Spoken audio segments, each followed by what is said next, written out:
Good morning students. मैं Mrs Sangeeta Jain Samant, associate professor of home science.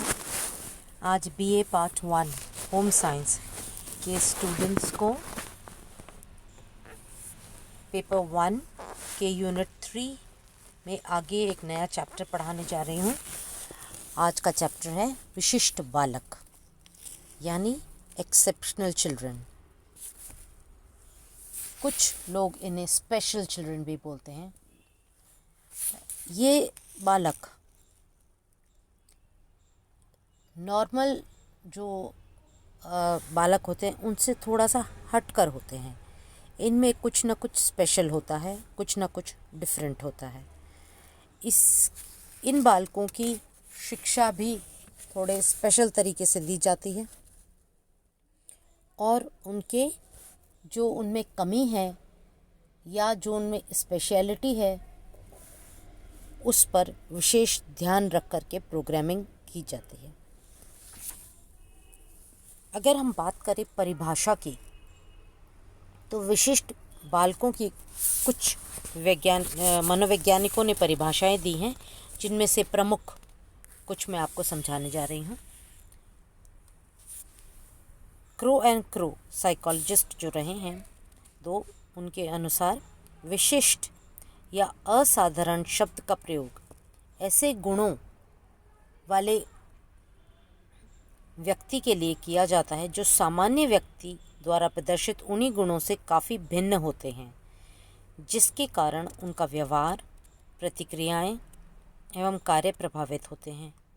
परिणाम स्वरूप वैसे साधारण व्यक्ति की ओर उनके साथियों का ध्यान आकर्षित होता है। सच वॉट्स के अनुसार जब हम किसी को विशिष्ट कहकर वर्णित करते हैं तब हम उस व्यक्ति की औसत या सामान्य लोगों, जिन्हें हम एक या एक से अधिक लक्षणों से संबंध में जानते हैं, से अलग रखते हैं। When we describe someone as exceptional, we see that person apart from the average or normal people and are known with respect to one or more characteristics. अतः ये जो डेफिनेशंस या परिभाषाएं मैंने आपको पढ़ के सुनाई, इनको सरल शब्दों में कहा जा सकता है। विशिष्ट बालक वे बालक होते हैं जिनमें औसत बालकों से अधिक या कम गुण पाए जाते हैं। यह गुण उनकी बुद्धि, शारीरिक योग्यता, सामाजिक व्यवहार एवं समायोजन, संवेग, भाषा आदि किसी भी एक या एक से अधिक क्षेत्रों से संबंधित हो सकते हैं। तो मूल रूप से यह बात समझ में आती है कि जो बच्चे उनमें कुछ गुण कम या ज़्यादा होते हैं और वो गुण जो है या तो उनके शारीरिक उससे संबंधित होते हैं या बुद्धि से संबंधित होते हैं या उनके एडजस्टमेंट, सोशल एडजस्टमेंट से संबंधित होते हैं, तो ये बच्चे एक्सेप्शनल या विशिष्ट बालक कहलाते हैं। आपने देखा होगा जब आप किसी स्पेशल स्कूल में जाते हैं तो वहाँ अलग थोड़े डिफरेंट बच्चे होते हैं। कुछ मानसिक रूप से डिफरेंट होते हैं, कुछ शारीरिक रूप से डिफरेंट होते हैं, कुछ बोलने चालने से संबंधित।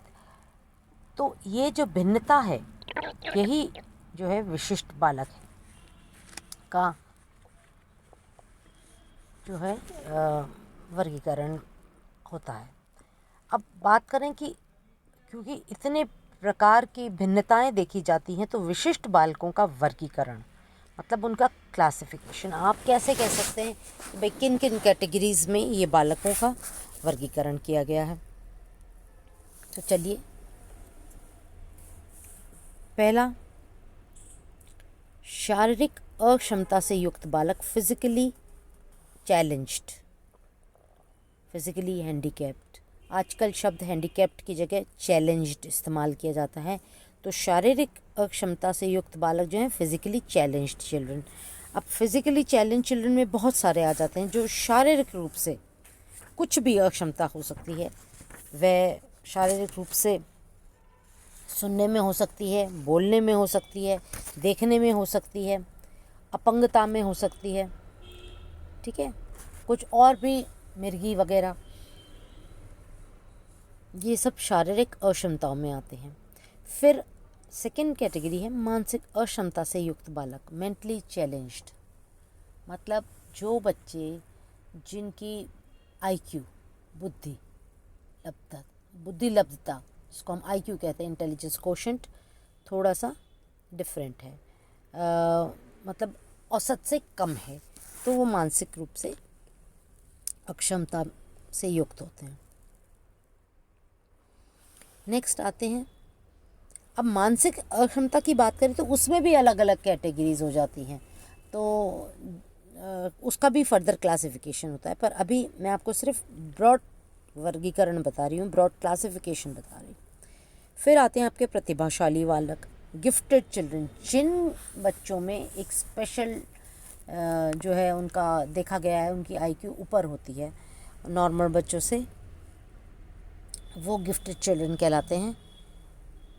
और देखा गया है उनकी जो समझने की क्षमता है या ग्रैस्पिंग पावर है वो औरों से थोड़ी सी ज़्यादा होती है और वह जल्दी ग्रैस्प कर लेते हैं। नेक्स्ट आते हैं शैक्षिक दृष्टि से पिछड़े बालक, एजुकेशनली बैकवर्ड, मतलब जिनको एजुकेशन से वंचित रखा गया है या जिनको एजुकेशन नहीं मिल पाई है। फिर आते हैं आपके अधिगम असमर्थता से युक्त बालक, अधिगम यानी लर्निंग, असमर्थता यानी डिसेबिलिटी। तो लर्निंग डिसेबल्ड चिल्ड्रन, जिनको लर्निंग में प्रॉब्लम है, डिसेबिलिटी है, वो लर्निंग डिसेबल्ड होते हैं। फिर व्यवहार में जब कुछ कमी रह जाती है या व्यवहार उनका सही नहीं होता है तो वो कहलाते हैं बिहेवियर डिसऑर्डर्स, है ना, बिहेवियर डिसऑर्डर्ड चिल्ड्रन। फिर आते हैं प्रॉब्लम चाइल्ड यानी समस्यात्मक बालक, जिनको प्रॉब्लम होती है। प्रॉब्लम अनेक प्रकार की हो सकती हैं जिसको हम आगे बात करेंगे। तो ये आपके होते हैं प्रॉब्लम चिल्ड्रन, प्रॉब्लमेटिक। फिर आते हैं संवेगात्मक रूप से कुसमायोजित बालक, मतलब इमोशनली माल एडजस्टेड चिल्ड्रन। फिर इसके नेक्स्ट आते हैं अपराधी बालक, डेलिंक्वेंट चिल्ड्रन, मतलब जो क्राइम से संबंधित होते हैं या अपराध कर लेते हैं, वो डेलिंक्वेंसी में इन्वॉल्व होते हैं, वो डेलिंक्वेंट चिल्ड्रन कहलाते हैं। J.E. वॉलन के ने उन दोनों ही प्रकार के बालकों को विशिष्ट बालक की संज्ञा दी है जो शारीरिक एवं मानसिक दोनों ही दृष्टिकोणों से असाधारण बालकों की अपेक्षा हीन या श्रेष्ठ हैं। देखिए ध्यान से, हीन या श्रेष्ठ मतलब कम भी हो सकते हैं और ज़्यादा भी हो सकते हैं। और अगर हम बात करें क्रो एंड क्रो ने जो क्लासिफिकेशन दी है उसके हिसाब से 4 वर्गों में उसने कर दिया। उसने कहा समस्यात्मक बालक, प्रतिभाशाली बालक, मानसिक दृष्टि से पिछड़ा हुआ बालक और अपंग या विकलांग बालक। उसने ये 4 क्लासिफिकेशंस में डिवाइड करा है। तो ये अगर आप ब्रॉड कैटेगरीज लेना चाहें तो जो सबसे पहली क्लासिफिकेशन मैंने आपको बताई है जिसमें 9 प्रकार के होते हैं, शारीरिक अक्षमता, मानसिक अक्षमता, प्रतिभाशाली, शैक्षिक दृष्टि पिछड़ापन, अधिगम असमर्थता, व्यवहार में अकुशल, समस्यात्मक, संवेगात्मक रूप से असमायोजन और अपराधी बालक। ये 9 प्रकार की जो कैटेगरीज हैं ये विशिष्ट बालक की वर्गीकरण में आती हैं। अब बात करते हैं हम कि जब बच्चे शारीरिक रूप से अक्षम हो जाते हैं तो उनकी क्या विशेषताएं होती हैं और क्या उनकी डेफिनेशन है। शारीरिक रूप से अक्षमता इनकी बालकों की परिभाषा है, वे बालक, क्रो एंड क्रो के अनुसार, वे बालक जो शारीरिक दोष जिनके साधारण क्रियाओं में भाग लेने से रोकते हैं या सीमित रखते हैं, उनको शारीरिक अक्षमता से युक्त बालक कहते हैं। कोलमैन के अनुसार विभिन्न शारीरिक दोष सीधे तौर पर असामान्यता के कारण नहीं है। कोई भी शारीरिक दोष असामान्यता उत्पन्न करेगा या नहीं, यह उस व्यक्ति के अपने इस दोष के प्रति अपनाए गए दृष्टिकोण तथा अन्य व्यक्तियों द्वारा उसके प्रति प्रदर्शित व्यवहार पर निर्भर करता है। डी.एस. माथुर के अनुसार वे व्यक्ति जो शारीरिक दोषों से युक्त है और जिनके शारीरिक दोष उनको सामान्य क्रियाओं में भाग लेने से रोकते हैं अथवा क्रियाओं को सीमित कर देते हैं, शारीरिक रूप से अक्षम बालक कहलाते हैं। तो ये अगर आप बात करें तो एक डेफिनेशन जो आपको सिंपल लगे आप वो याद कर लें एग्ज़ाम के पॉइंट ऑफ व्यू से। अब बात करें विशेषताओं की। क्या क्या विशेषताएं हो सकती हैं इन बच्चों में जो फिज़िकली हैंडीकैप्ड हैं या फिज़िकली चैलेंज्ड हैं।